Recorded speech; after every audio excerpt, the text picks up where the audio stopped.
बता दें कि महागठबंधन को लेकर भी बड़ी खबर है। राहुल का तेजस्वी यादव को बड़ा झटका, 76 सीटों पर विधानसभा चुनाव लड़ेगी कांग्रेस। इस बड़े दिन 38 सीटों के उम्मीदवारों का भी हो सकता है बड़ा ऐलान। इस वक्त की सबसे बड़ी खबर। नमस्कार, मैं हूं संजीव और आप देख रहे हैं आप तक न्यूज। अगर आप हमारे चैनल पर नए हैं तो चैनल को जरूर सब्सक्राइब कर लें। बता दें कि राहुल गांधी की वोटर अधिकार यात्रा के बाद कांग्रेस ने उम्मीदवार उतारने के लिए 76 सीटों को चिन्हित कर लिया है। इन सीटों को 8 क्लस्टर में बांटकर चुनावी प्रभारी बनाए गए हैं। दूसरे राज्यों के बड़े नेताओं को इसकी जिम्मेदारी दी गई है। बिहार विधानसभा चुनाव को लेकर कांग्रेस ने अपनी तैयारियों में तेजी ला दी है। आजादी के बाद पहली बार बिहार में कांग्रेस की सबसे बड़ी बैठक होने जा रही है। पार्टी की विस्तारित वर्किंग कमेटी की बैठक 24 सितंबर को सदाकत आश्रम में होगी। बैठक का मुख्य एजेंडा बिहार विधानसभा का चुनाव है। बैठक के बाद कांग्रेस 38 उम्मीदवारों के नामों की घोषणा कर सकती है। हालांकि अभी इस इंडिया गठबंधन में सीटों को लेकर समझौता नहीं हुआ है। बता दें कि 76 सीटों पर ग्रास रूट पर सांगठनिक मजबूती से लेकर वोट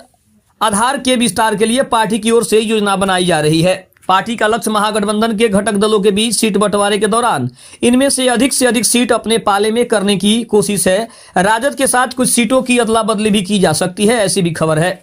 वहीं अगर गठबंधन में सहमति नहीं बनी तो कुछ सीटों पर घटक दलों के साथ फ्रेंडली फाइट भी संभव हो सकती है। 18 सितंबर को कांग्रेस की नवगठित प्रदेश चुनाव अभियान समिति की पहली बैठक हुई। ये बैठक पार्टी कार्यालय सदाकत आश्रम में हुई। बैठक के दौरान उम्मीदवारों के चयन के लिए पार्टी हाईकमान को अधिकृत करने का प्रस्ताव पास किया गया। प्रदेश के कांग्रेस प्रभारी कृष्ण अल्लावरू और मध्य प्रदेश अध्यक्ष राजेश राम ने कहा कि कई सीटें ऐसी हैं जहां 2 से 3 उम्मीदवार हैं, इसलिए सीट बंटवारे को लेकर किसी तरह के विवाद से बचने के लिए अंतिम निर्णय पार्टी हाईकमान के स्तर से लिया जाएगा। कांग्रेस जिन 76 सीटों पर चुनाव लड़ने की तैयारी कर रही है उनमें से 18 सीटों पर उसके सहयोगी दल 2020 में चुनाव लड़े थे। इनमें से 12 सीट राजद के कोटे की है।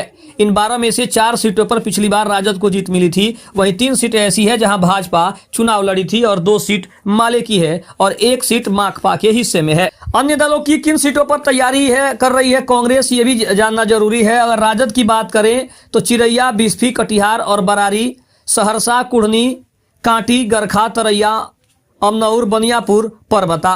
भाकपा की अगर बात करें तो भाकपा हरलाखी, झंझारपुर और बछवाड़ा है। वहीं माकपा मटिहानी सीट पर अदला बदली करने की तैयारी है और इन्हीं सीटों पर कांग्रेस अपनी तैयारी कर रही है। यानी देखा जाए तो गठबंधन के जितने भी अन्य दल हैं उनको भी कहीं ना कहीं कांग्रेस मनाने की कोशिश में है ताकि इन सीटों पर कांग्रेस अपने उम्मीदवार को उतार सके। खबर कैसी लगी कमेंट में जरूर बताइएगा। तब तक के लिए धन्यवाद। जय हिंद, जय भारत।